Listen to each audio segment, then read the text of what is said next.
we've been back in for a while. So, and these days it's just so different. Of course, kids are still on campus. We don't have a normal break, so a lot of the kids are still in school this week. So most of them want to get a chance to go home between summer workouts and right now. So, yeah, smooth transition. And you can meet with them out during the season, so, they really don't get a break from me, which is not very good for those guys. Season start in 4 weeks, is that correct? 31st? You start on a Thursday night? Yeah. Does that seem like you guys haven't even reported yet and you're going to be playing football? Yeah, I don't, I'm just kind of worried about Sunday. So when you said that, I thought, I said, no, the season starts Sunday. Yeah. But you meant the opener. And, is that different than what we normally get time-wise? I'm not sure. I mean, you get 29 practices. Yeah.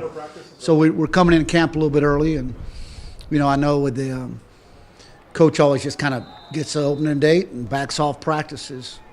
So it's pretty consistent. Give you an easy one. What do you think your punter's Heisman campaign? That's pretty cool, yeah.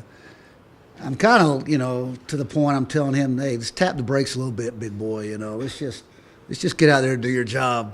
But, no, it's good.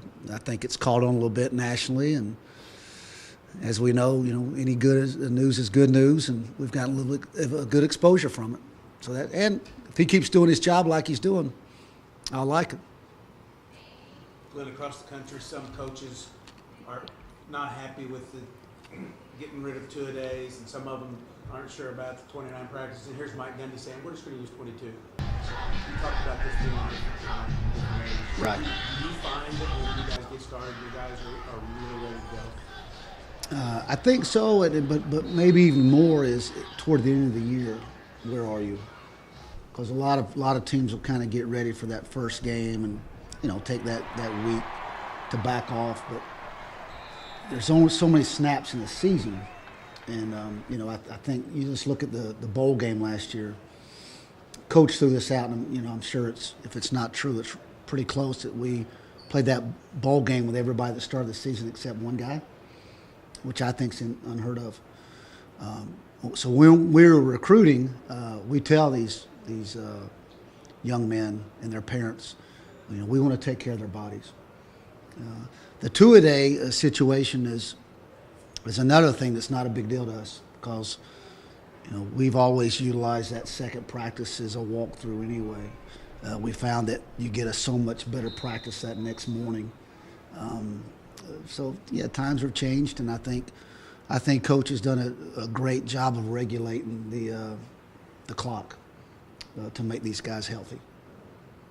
I know outside the program, people have a question mark about the defensive backfield, the cornerbacks for sure.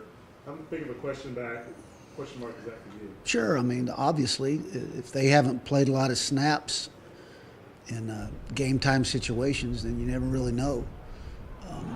You can like to say what's going to happen, but you don't. All you can go by is what you see in practice and advantages.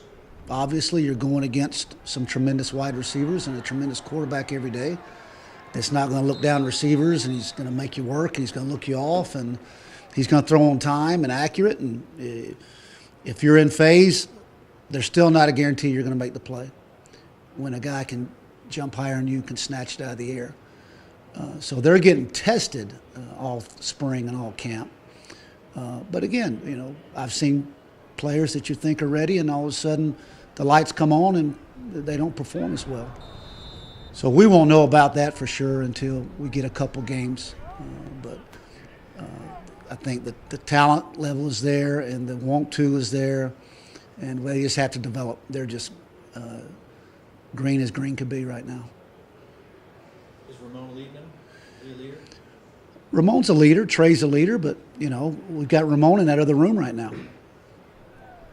Now those our secondary is going to meet together a lot, but as far as the corner position,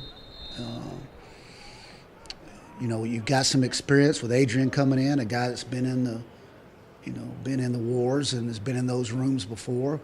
That'll be good, but he's new to the program, so he really doesn't know our culture.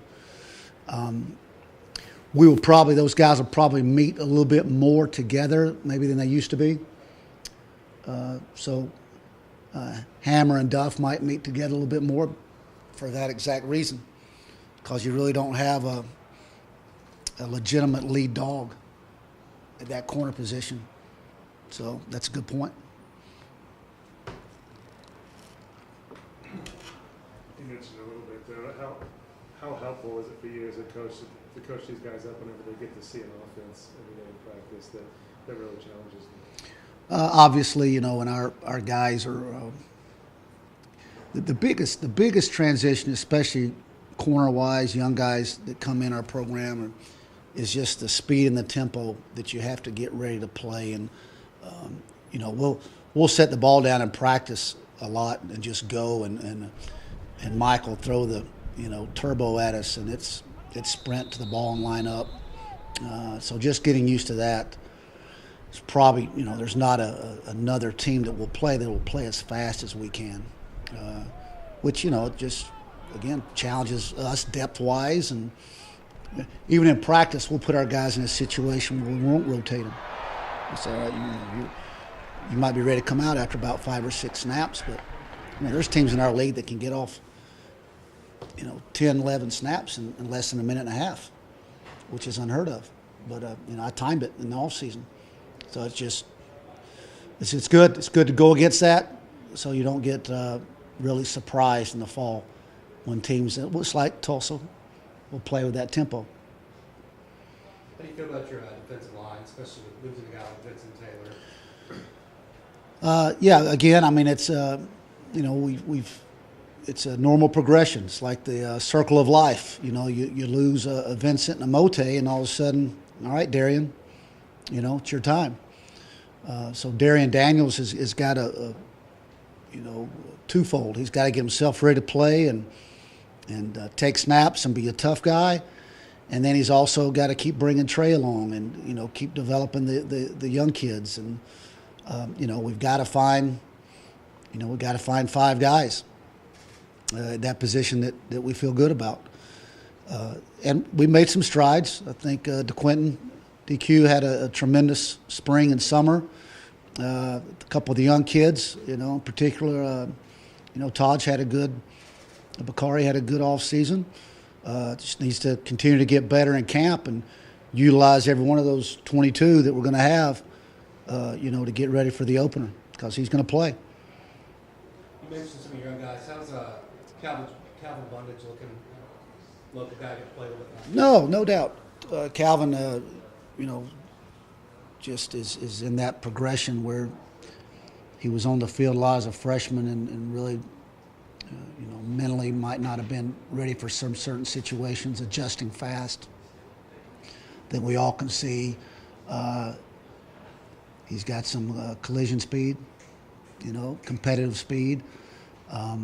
So he only got better in the spring. The summer was huge with him, all right, let's back off now. Let's start studying this thing. It's not rushed. We don't have a game this week. What are you seeing? Why did you do this? Kenneth Magruder had a tremendous spring.